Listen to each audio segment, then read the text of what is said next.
Shalom. Senang kesabaran, konsikau senang mereka kain sanai. Konsikau lagi tim pujian penyembahan.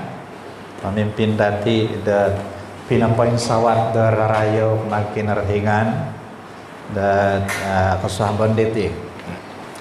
Mohon sikau tak lagi narahingan tu masih pada ang sihat-sihat yati. Tu yati piati keadaan deti pemagunan. Yati hiti keadaan deti keposian teko nga karikat kasai teko dat bersama-sama ada rumubah magi rubah-rubah magi sa teko papain sawat dararaya untuk dat kinarahingan. Tentang itu kalau pembacaan teko kesuapan deti di suang 1 Timotius pasal keempat ayat 7 dan ayat 8.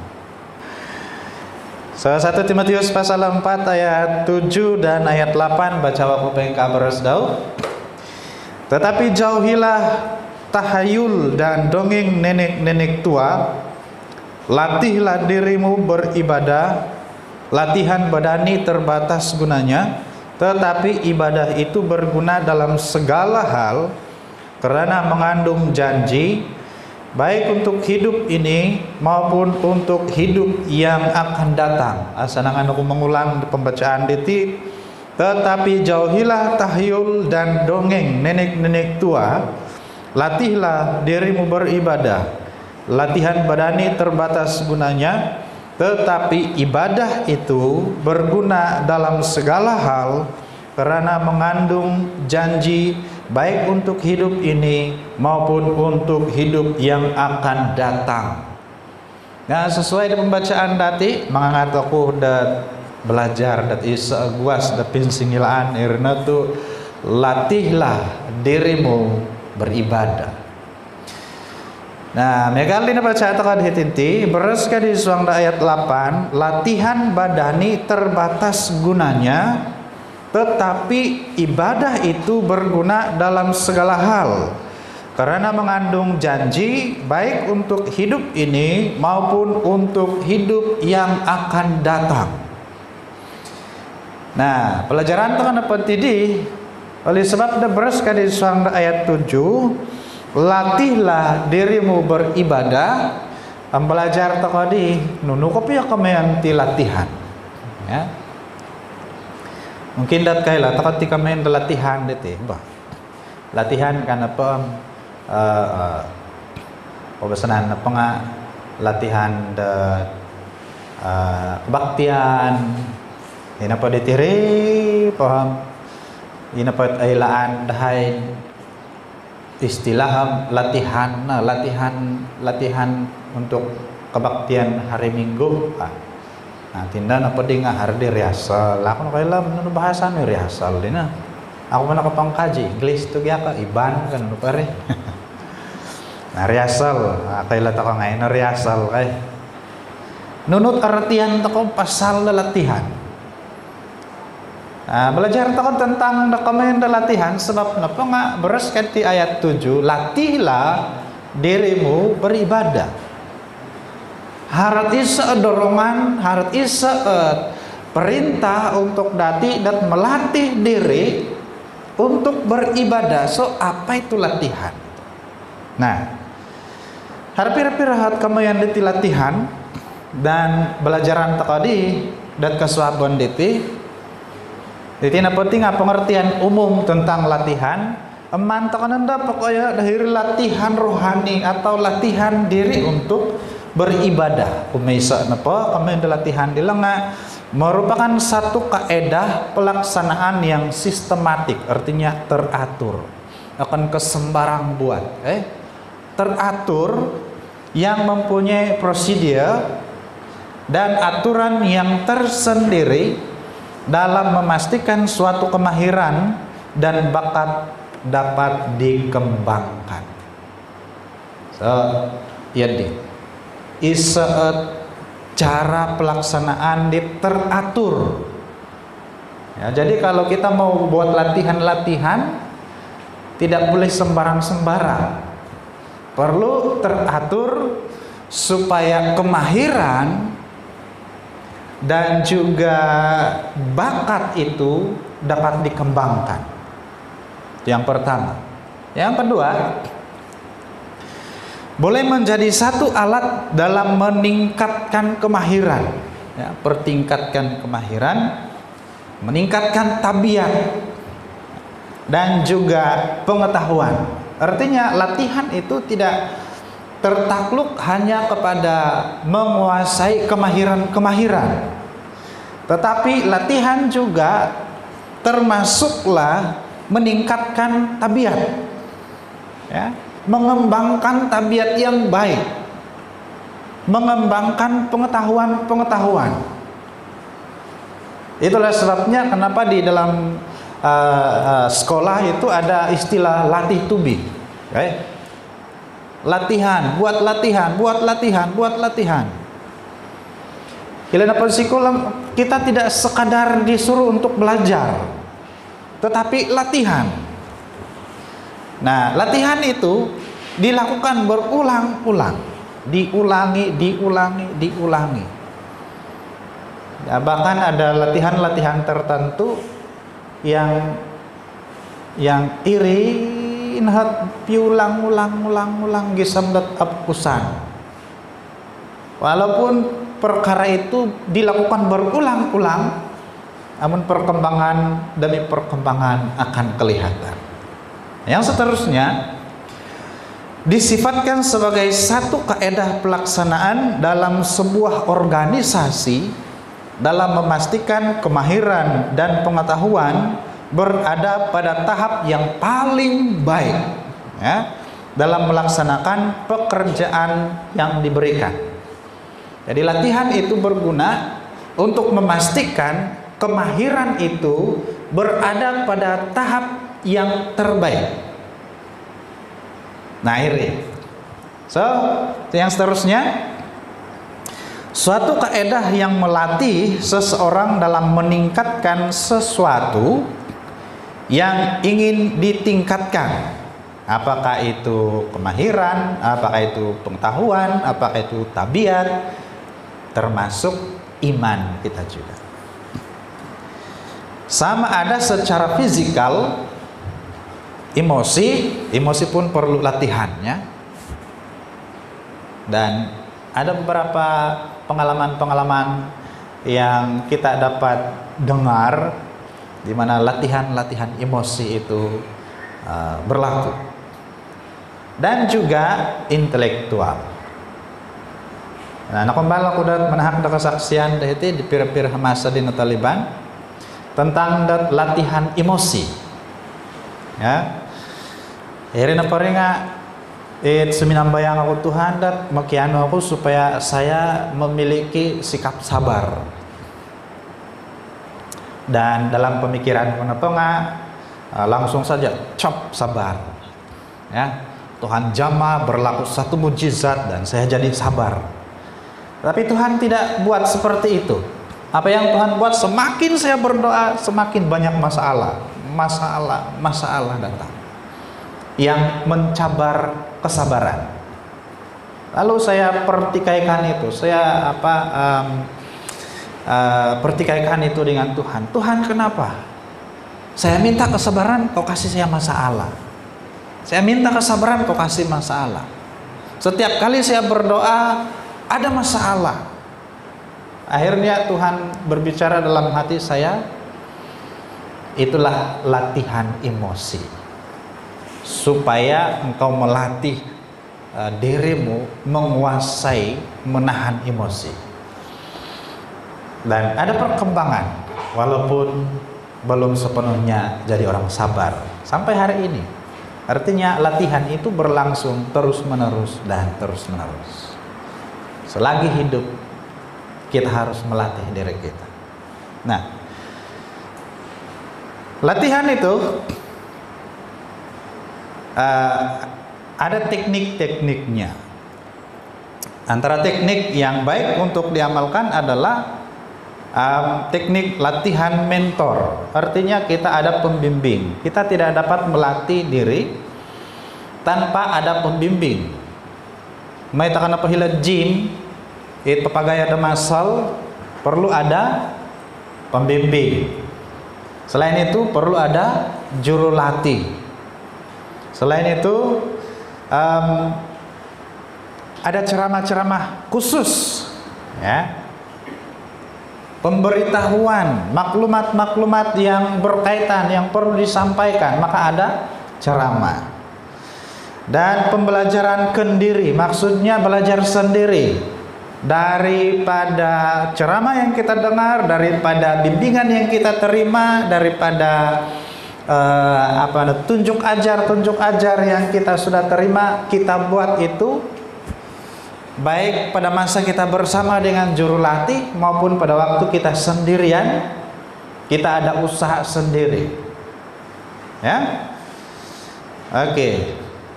Latihan bersama juru latih, ceramah dan pembelajaran kendiri adalah teknik latihan yang sangat berkesan dalam membentuk kemahiran, seterusnya mampu mencapai matlamat. So itulah latihan. Jadi serana pembahasan tentang latihlah dirimu beribadah, maka yang kita perlu pikirkan, yang kita perlu ketahui di sini adalah melatih diri kita itu dalam beribadah harus sistematik, teratur, tidak boleh sembarang. Ya, bila kita mau beribadah kepada Tuhan, bila kita mau membaca Alkitab itu harus teratur. Asadang ibai lompat sana lompat sini, lompat sana lompat sini, asanangi nggak. Menurut Napoda akan lebih berkesan jika pembacaan Alkitab itu tersusun. Pertama, ikut dia punya kedudukan Alkitab, ya, kedudukan kitab dari Kejadian, Keluaran sampai Wahyu. Kemudian ada satu lagi kaidah, Irina tuh mengikut tanggal penulisan.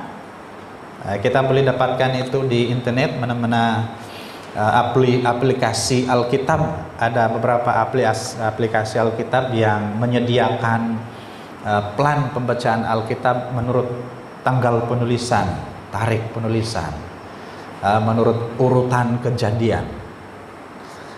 Apa yang berlaku selepas itu, amegal dere. Bila dapat Kejadian sampai Wahyu dia tidak mengikut tanggal penulisan, disusun mengikut kategori tulisan. Nah, begitu. So, selain diri hari lagi plan pembacaan yang berkaitan dengan satu topik. Misal kata kalau kita mau belajar tentang kasih, kita akan baca ayat-ayat yang bercakap tentang kasih. Nah, itu pun secara teratur, ya, teratur sebab semua tentang kasih yang kita baca. Dari Kejadian sampai Wahyu kita hanya baca tentang kasih. Dan selepas itu kita baca mungkin tentang iman. Dan semua ayat yang berkaitan dengan iman kita cari dan kita baca, itu secara teratur. Kita boleh baca mana-mana yang kita mau, tetapi perkembangan iman itu tidak akan begitu kelihatan kalau tidak teratur kita punya pembacaan. So, perlu sistematik, teratur, terarah, mengikut susunan-susunan yang betul. Nah, selain itu, bila kita bercakap tentang melatih diri kita untuk beribadah, kita juga berpikir bahwa maksud untuk kita melatihnya adalah mengembangkan kemahiran kita di dalam ibadah, ya, dan juga memastikan supaya pengetahuan kita itu juga berkembang tentang Tuhan, tentang kasih Tuhan, tentang manusia dan Tuhan, tentang dosa, tentang keselamatan, segala sesuatu yang berkaitan dengan kehidupan rohani itu, pengetahuan kita tentang itu berkembang. Nah, pertanyaan untuk kita hari ini, berapa peratus perkembangan pengetahuan kita tentang hal-hal rohani?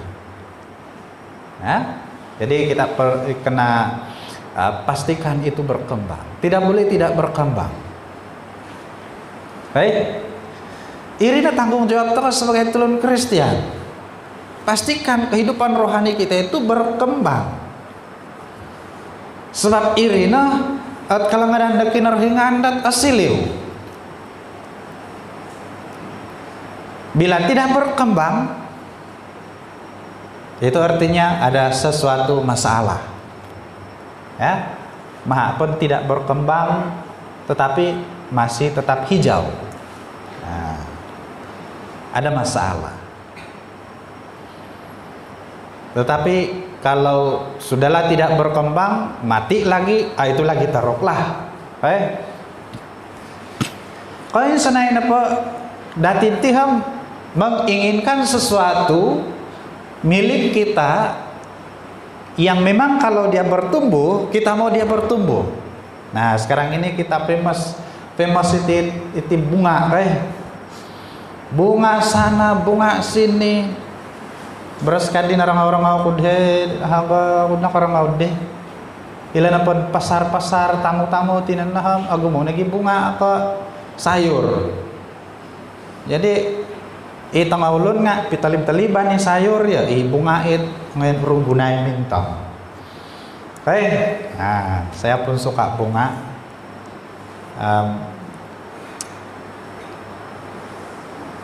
Harapan to kenapa? Setiap di bunga di tanaman takadiam semuni, harana pemanuk dan may peninduk, may pengakai, arwah lagi nau dati, atau haratasu may pangulak di bunga, ngayon sa buhay bunga gisamdat ariaw, hana-hanam si panuk takaditaso, lebih kurang lah, dah pelatasu, an kusupa, insan-insan penuh nga si penuh ditasu gama-gama di bunga. Kenapa? Karena kita punya harapan itu supaya bunga itu bertumbuh. Nah, Aisyah itu lundit tidak berharap supaya bunga itu tumbuh, kecuali untuk pokok-pokok bonsai. Kenapa bonsai nga? Man pagoyo ya harat semuanya putulan, harus semuanya putulan. Nah, jadi adalah cara mau pelihara ini bonsai. Aku kailan pengukuran memelihara bonsai lah. Nah, kita aku kailan aku kami hendak pokok bonsai ya, bunga dit. Ako ya kasay. Pagoyoon. Nga madain teriau ya mesti dia tetap hidup. Semua orang inginkan yang hidup itu bertumbuh, apalagi Tuhan. Amin. Tuhan mau, bila Tuhan sudah beri kita kehidupan, bila Tuhan sudah beri kita peluang untuk berkembang, itu artinya Tuhan mau kita berkembang. Jadi kehidupan rohani kita itu harus dilatih supaya berkembang. Harus ada perkembangan, tidak boleh tidak ada. Nah, apabila kita bercakap tentang melatih diri dalam beribadah, itu bermaksud supaya kita boleh menguasai kemahiran itu. Pemain badminton apa? Kalau dia berhasil menguasai teknik-teknik dalam bermain badminton, maka ada peluang besar untuk menang. Ya apa? Suhuan pemain badminton tujuan kenapa yang keluar pelupa untuk menang tiada harapan. Sebab kenapa tidak pernah berlatih untuk itu. Jadi kalau tiada latihan, jangan heran tidak akan menang. Nah, insana masa anu cerita aku nanti aku asanangan aku meneritakan bagus tuh kaitan. Ada kaitan yang jelas. Hila apa SMK tingkatan 2 aku disuruh aku tiri. Ya apa tim pasal pada lomba lari saat bakat. Nah, akhirnya pantakan diri nga sukan dat rumah-rumah. Aku napa salah diri di nga rumah kunapa rumah sukan kunapa ngatun perak. Hari acara 100 meter tiba-tiba tak nak rekati peserta di rumah ada haitisa. Johes kada cigo, kau pergi lari. Saya sudahlah tidak minat, tiada latihan langsung disuruh lari. Jadi artian tak nanti dia kayak penerupai apa, kada penkusung kah. Nah, semua yang lain itu sudah berminggu-minggu, sudah berbulan-bulan latihan. Sudah melatih dia punya stamina, melatih teknik, melatih nafas. Saya kosong. Jadi hasil bagaimana? Tentu sekali dat paling akhir hanam aku nak rikat tuh hayat nayan aku nak napas. Karena tiada latihan. Tiada latihan, jangan harap boleh menang. Dalam kehidupan kita secara rohani pun, kalau kita tidak ada latihan, kita tidak kuasai teknik-teknik dalam hidup rohani kita, jangan heran kita akan mudah kalah oleh pencobaan. Jadi latihan itu penting. Dalam latihan rohani, melatih diri kita beribadah, kita perlu mentor. Kita perlu pembimbing, kita perlu juru latih, kita perlu penceramah-penceramah yang dapat mengajar.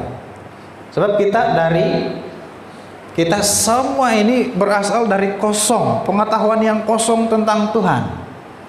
Kemudian kita diajar sedikit demi sedikit sampai hari ini kita memiliki pengetahuan tentang Tuhan berdasarkan tahap kita masing-masing.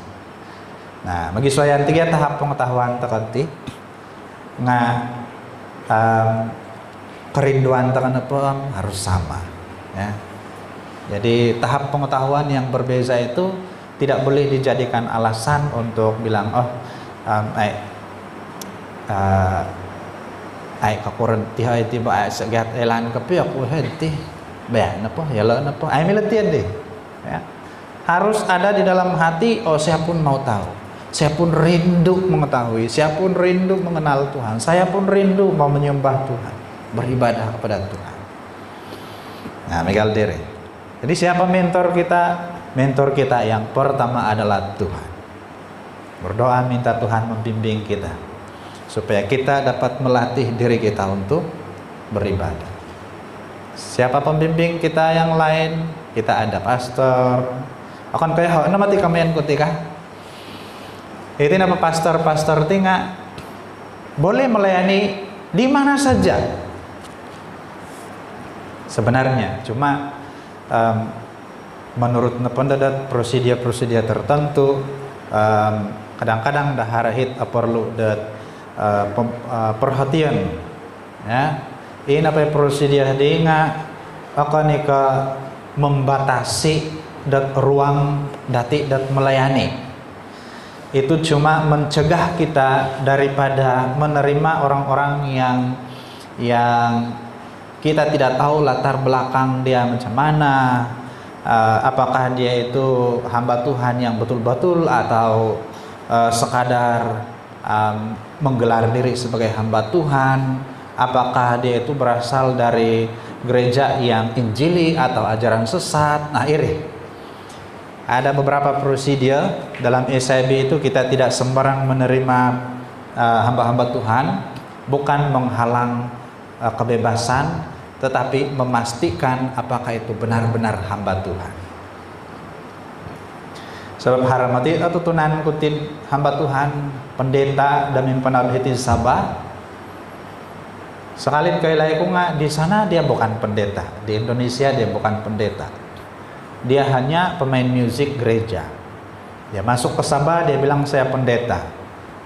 Dia ajar sana, ajar sini, berkhotbah sana, berkhotbah sini. Dan yang terakhir yang saya dengar, dia membawa beberapa buah gereja SIB keluar dari SIB. Jadi itu yang kita tidak mau, ya. Tetapi itu nepot pastor-pastor di mana-mana pun dia boleh melayani. Nah, jadi saya pun harap nunu perkara dit atau kepiye kaila. Kita boleh tanya kepada Mana-mana pastor yang kita jumpa, yang kita kenal, tidak perlu pastor sidang mati kah? Pastor sidang mati tu hotel na dan nama hotel pastor sidang saya. Ilona pastor dati kan, asal nang ibu kan mereka juga hamba Tuhan. Boleh tanya. Penatua-penatua, pemimpin-pemimpin gereja, boleh tanya. Jadi itulah antara mentor, antara juru latih, antara pembimbing yang dapat membimbing kita dalam kehidupan rohani. Atau pemilih sendiri-sendiri, kita perlu pembimbing. Dan pembimbing kita yang agung adalah Tuhan, menggunakan firman Tuhan ini. Disinilah banyak ajaran-ajaran tentang bagaimana melatih diri untuk beribadah. Nunu kepala ibadah ladi. Bila kita bilang kita mau melatih diri untuk beribadah, kita perlu tahu apa itu ibadah. Apa sebenarnya ibadah itu? Supaya kaila takam nunuman, baik? Kalau kita bilang saya mau melatih diri untuk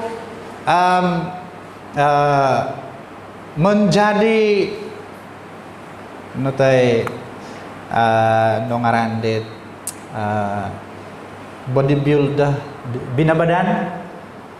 Saya mau menjadi orang yang bina badan. Apa itu bina badan? Jadi kita perlu tahu.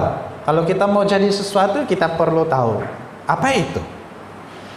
Bagaimana itu? Untuk apa itu? Nah, dalam konteks kita hari ini, melatih diri untuk beribadah. Apa itu ibadah? Apa sebenarnya menurut Alkitab, apa itu ibadah? Nah, saya rasa pada menganut tentang atau kita mengguna istilah-istilah Alkitabiah. Kita perlu rujuk Alkitab. Apa kata Alkitab tentang itu? Jadi kita tidak boleh bilang menurut Alkitab, yang Alkitabiah begini. Saya runjukkan dan ayat Alkitab. Nanti kita akan dipersoalkan. Apa kata Alkitab? Jadi yang Alkitabiah itu bermaksud apa kata Alkitab tentang itu, perlu ada ayat rujukan. Di dalam Perjanjian Lama, ibadah itu lebih merujuk kepada tindakan manusia kepada Allah dalam upacara-upacara penyembahan. Biasanya itu dilakukan di dalam rumah-rumah ibadat atau di bait suci. Dalam Perjanjian Lama hanya ada yang terkenal, itu hanya ada satu bait suci. Semua orang datang ke situ dari berbagai tempat. Ini apa di tinu di nakapagiti tias na dito lunda Israel.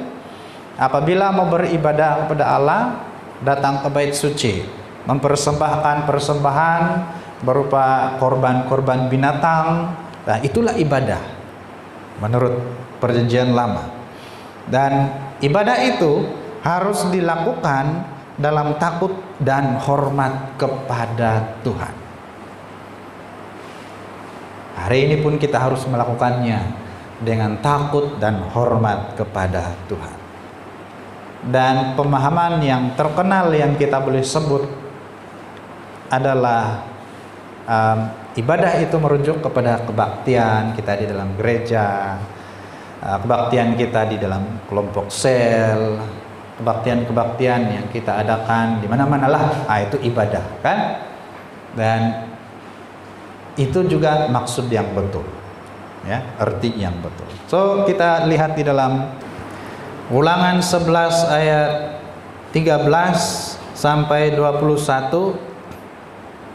Bersekadeti, jika kamu dengan sungguh-sungguh mendengarkan perintah yang kusampaikan kepadamu pada hari ini, sehingga kamu mengasihi Tuhan Allahmu dan beribadah kepadanya dengan segenap hatimu dan dengan segenap jiwamu, maka Ia akan memberikan hujan untuk tanahmu pada masanya, hujan awal dan hujan akhir, sehingga engkau dapat mengumpulkan gandummu, anggurmu, dan minyakmu.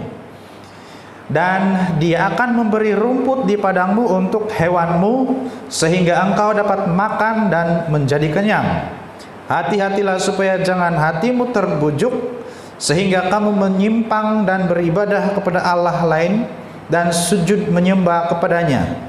Jika demikian, maka akan bangkitlah murka Tuhan terhadap kamu, dan Ia akan menutup langit sehingga tidak ada hujan dan tanah tidak mengeluarkan hasil, lalu kamu lenyap dengan cepat dari negeri yang baik yang diberikan Tuhan kepadamu.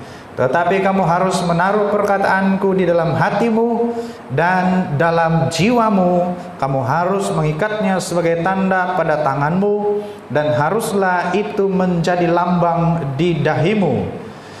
Kamu harus mengajarkannya kepada anak-anakmu dengan membicarakannya apabila engkau duduk di rumahmu, dan apabila engkau sedang dalam perjalanan, apabila engkau berbaring, dan apabila engkau bangun. Engkau harus menuliskannya pada tiang pintu rumahmu dan pada pintu gerbangmu, supaya panjang umurmu dan umur anak-anakmu di tanah yang dijanjikan Tuhan dengan sumpah kepada nenek moyangmu untuk memberikannya kepada mereka selama ada langit di atas bumi. Ini bercakap tentang kalau orang Israel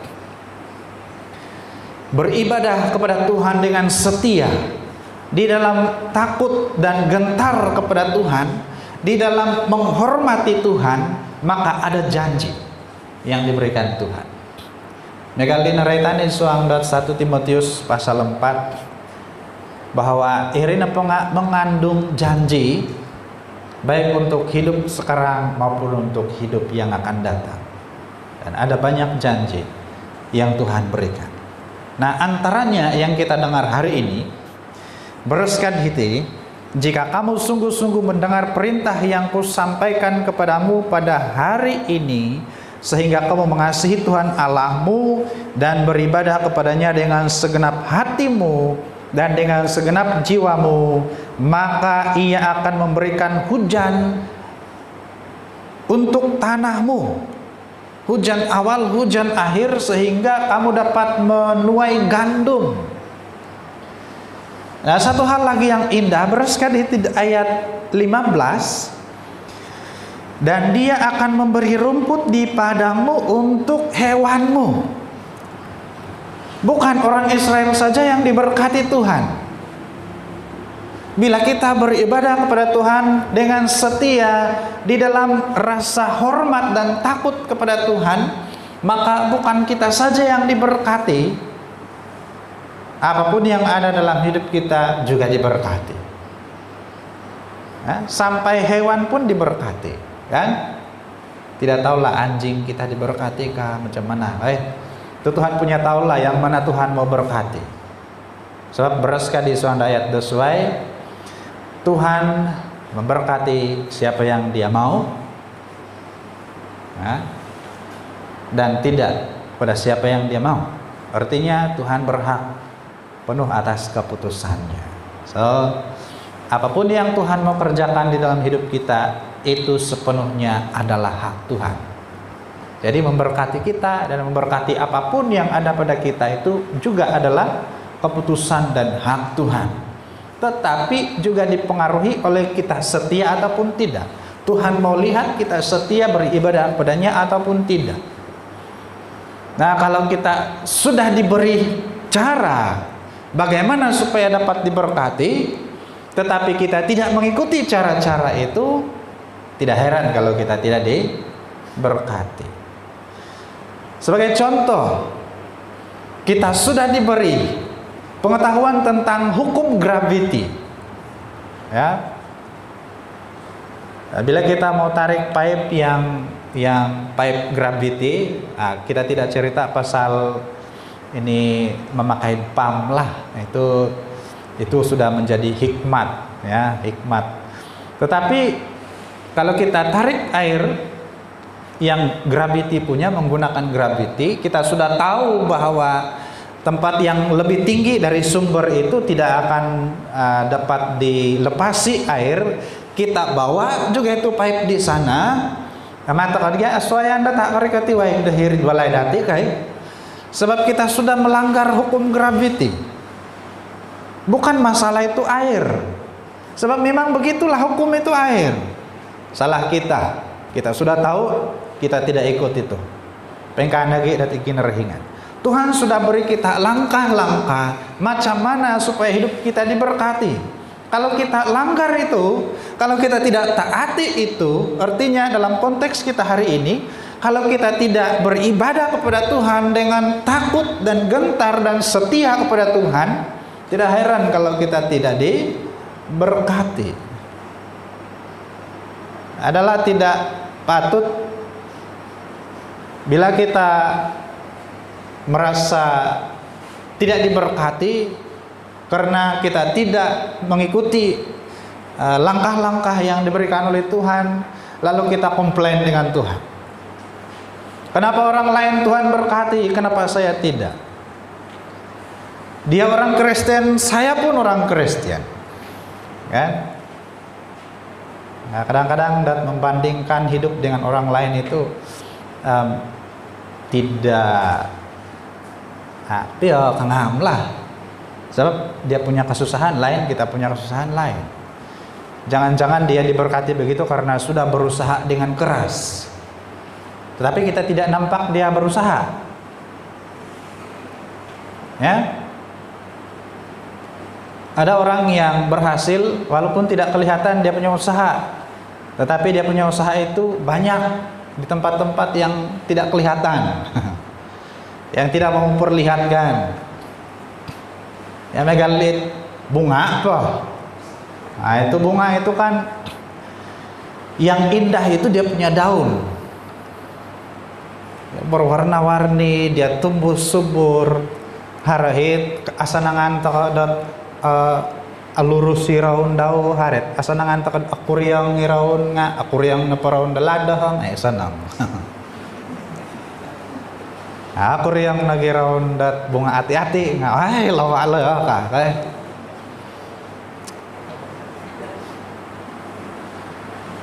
Balay ta ka memikir iri na payraon diham asihat karena memang daun itu berusaha atau bagaimana?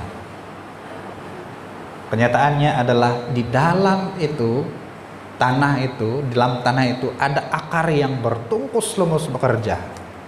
Ngaapan ka igamot dat minan reta ya atay alawan adalah gamut ka mintang di bunga mintang na gamut halawati gamut ka ay kasuni-suni bunga ati kay reta na pangain na raun itu sak eto kalawan la bunga no hoy kam insan ho ta gamut nga naragi gamut ya nga iraon ka saya kami mo ne lawa ala na kuryang raon kam gamot ti masalah tukana na di gamot ti pirayaw-rayaw iraon na may rayahan yaw mogok di dapat dia kadang-kadang dat usaha itu tidak kelihatan tetapi hasil itu ya adalah hasil yang terbaik. Gemuk na gitulun dat berhabis dia berusaha. Nampak dia punya usaha banyak sana, usaha sini, usaha sana, tetapi tidak berhasil karena akar itu bermasalah. So kita perlu iman kita juga berakar di dalam Tuhan. Nah, beraskadi di hititi masih di dalam Ulangan. Setia apa ya kayo ang berakatanku nga amo naging matiya kayo setia, maka akan bangkit murka Tuhan terhadap kamu. Dia menutup langit sehingga tiada hujan, tanah tidak mengeluarkan hasil, lalu kamu lenyap dengan cepat. Jadi bukan main-main kalau kita tidak setia, akan dilenyapkan dengan cepat. Bagaimana? Itu Tuhan punya tahu macam mana lah. Nah, hal-hal yang penting yang kita perlu tahu di sini berkata ayat 18, Tetapi kamu harus menaruh perkataanku ini dalam hatimu dan dalam jiwamu. Kamu harus mengikatkannya sebagai tanda pada tanganmu, dan haruslah itu menjadi lambang di dahimu. Miagal lihirin wahyu kai mendapat tanda, menerima tanda 666 di lengan dan di dahi. Iri pagi dat pertanyaan kenapa digulung, betulkah yang dimaksudkan di dalam wahyu itu betul-betul tanda itu kita, atau itu hanya metafora, atau itu hanya kiasan? Kan? Apakah ada tina pekamian dat cop nama-nama dia betul nampak di dahi, atau itu hanya konsep berpikir yang bertentangan dengan Yesus Kristus?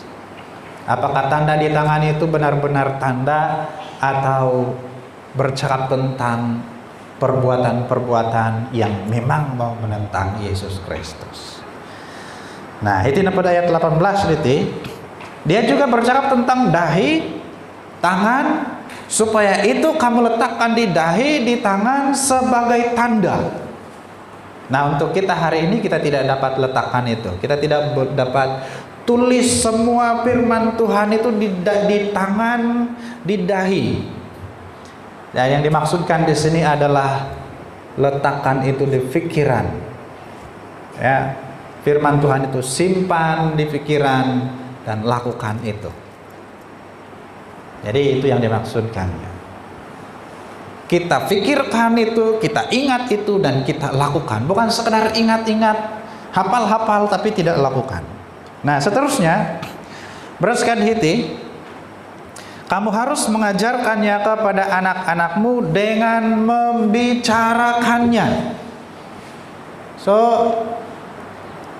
yang pertama yang diperlukan oleh anak-anak kita adalah kita.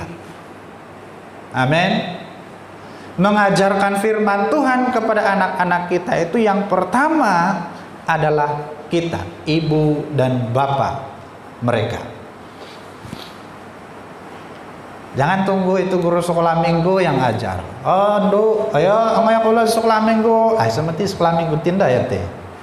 So, kalau kita tidak mengajar mereka, anak-anak kita masing-masing, siapa yang ngajar? Kan? Ajar. Ya, jadi dengan membicarakannya, cakap, ajar. Bila dan berapa kali? Nah, mari kita lihat. Praskaditi, dengan membicarakannya, apabila engkau duduk di rumahmu, apabila engkau sedang dalam perjalanan, apabila engkau berbaring, dan apabila engkau bangun. Artinya setiap masa. Kan? Kalau kita tidak berdiri, pasti kita duduk. Kalau kita tidak berdiri, tidak duduk, pasti sedang jalan. Ya. Adakah kegiatan lain yang tidak disebut di sini yang membolehkan kita excuse untuk tidak mengajar anak kita? Ya. Berjalan, tidur, bangun, duduk, berdiri. Apa kegiatan sesuai? Memanjat pokok. Bolehlah barangkali kalau kita memanjat pokok, tidak perlulah ajar anak-anak barangkali, guys. Damat ka memanjat nga ondo payeng kamu ti beras kinarhingan kan sumelakain piasaw ka lubus ka nga kegiatan-kegiatan basic tekan apa berdiri, duduk, berjalan, tidur, bangun, masa itulah kita mengajar. Maksud pendala nga sepanjang masa ajar itu anak-anak, ada kesempatan ajar, ada kesempatan ajar, cakap kepada mereka, cakap dan cakap dan cakap. Ya. Jadi artinya berulang-ulang.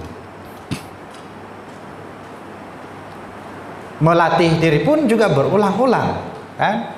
Papagayan pemasal lah makan ke insana. Oh, sudah, nakagaya. Papayin katanya dia kayak. Dia buat berulang-ulang, ulang-ulang. Bertahun-tahun dia ulang. Gisam dah gumaya masalah dah. Jadi mengajar anak pun begitu, berulang-ulang. Baik kita pasan. Napasan nak di kape di tangan anak ajaran. Ya. Tapi dengan kasih lah, kayak dengan kasih. Sebab kalau kita ajar anak-anak ini dengan kasar, walaupun kita punya ajaran itu betul, mereka akan merasa bosan. Ya, ajar dengan kasih pun kadang-kadang bosan juga. Tapi kalau dengan kasar sudahlah bosan, tawar hati lagi. Jadi ajar dengan penuh kasih. Nah, seterusnya engkau harus menuliskannya pada tiang pintu rumahmu dan pada pintu gerbangmu. Artinya firman Tuhan itu, ajaran-ajaran tentang Tuhan itu harus diajar di mana-mana, dan yang penting kehidupan kita itu harus penuh dengan firman Tuhan. Ada saja sudut di rumah kita yang kita boleh ajar anak-anak kita. Kalau kita sudah buat itu, sudah ajar berkali-kali sepanjang masa, kita lekat lagi banyak poster tentang firman Tuhan di dalam rumah kita. Kalau selama ini gambar yang ada di rumah itu gambar Siti Nurhaliza, atau Carla itu dengan firman Tuhan, kan? Ayat-ayat firman Tuhan. Biar itu gambar Siti itu kasih kecil kalau mau, ya. Sebab itu gambar Siti tidak mengembangkan iman itu. Layan minat, oke, silakan layan minat. Saya tidak halang kamu untuk layan minat. Tapi biarlah firman Tuhan itu lebih utama.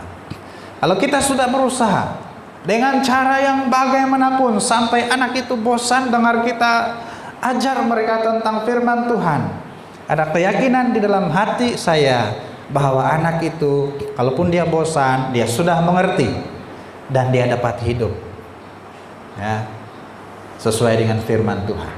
Kalau dia tetap menyimpang juga, itu masalah dia. Tapi kalau belum kita ajar bagus-bagus, dia sudah menyimpang, jangan dulu kita bilang natato sekunada panata saya pokoknya ya lagi sampun si guak petanak dah orang ngaudati dah memeras. Baik. Napasan, bayain tapasan, yang penting kebenaran itu kita sudah sampaikan. Supaya ini janji lagi ayat 21, supaya panjang umurmu dan umur anak-anakmu. Jadi itu janjinya. Sementara di dalam perjanjian baru, kehidupan yang dimaksudkan dengan ibadah adalah kehidupan yang saleh atau perbuatan-perbuatan yang benar. Kita tahu apa di suang Yohanes pasal 4 ayat 21, gisam ayat 24. Kata Yesus kepadanya, percayalah kepadaku hai perempuan, saatnya akan tiba bahwa kamu menyembah Bapa bukan di gunung ini dan bukan juga di Yerusalem. Kamu menyembah apa yang tidak kamu kenal, kami menyembah apa yang kami kenal, sebab keselamatan datang dari bangsa Yahudi. Tetapi saatnya akan datang dan sudah tiba sekarang bahwa penyembah-penyembah benar akan menyembah Bapa dalam roh dan kebenaran, sebab Bapa menghendaki penyembah-penyembah demikian. Allah itu roh, dan barang siapa menyembah Dia harus menyembahnya dalam roh dan kebenaran. Kemudian kenapa ibadah menurut perjanjian baru adalah kehidupan, gaya hidup. Tidak bercakap tentang tempat atau waktu, tetapi bercakap tentang pribadi. Kita punya kehidupan ini adalah ibadah di hadapan Tuhan. Nah, sementara di dalam Roma pasal 12 ayat 1, beraskan hiti Roma 12 ayat 1, karena itu saudara-saudara, demi kemurahan Allah aku menasihatkan kamu supaya kamu mempersembahkan tubuhmu sebagai persembahan yang hidup, yang kudus, dan yang berkenan kepada Allah.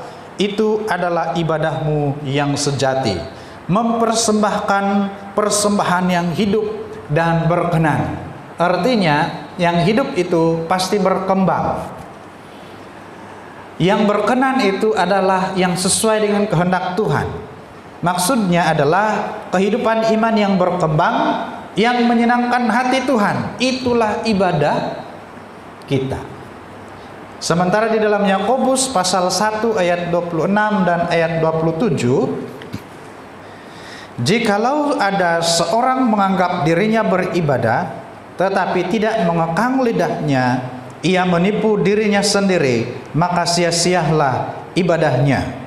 Ibadah yang murni dan yang tak bercacat di hadapan Allah Bapa kita ialah mengunjungi yatim piatu dan janda-janda dalam kesusahan mereka, dan juga supaya dirinya dan menjaga supaya dirinya sendiri tidak dicemarkan oleh dunia. Dan yang disebut di sini adalah anak-anak yatim. Tidak pula disebut anak yatim orang Kristen, anak yatim yang bagaimana.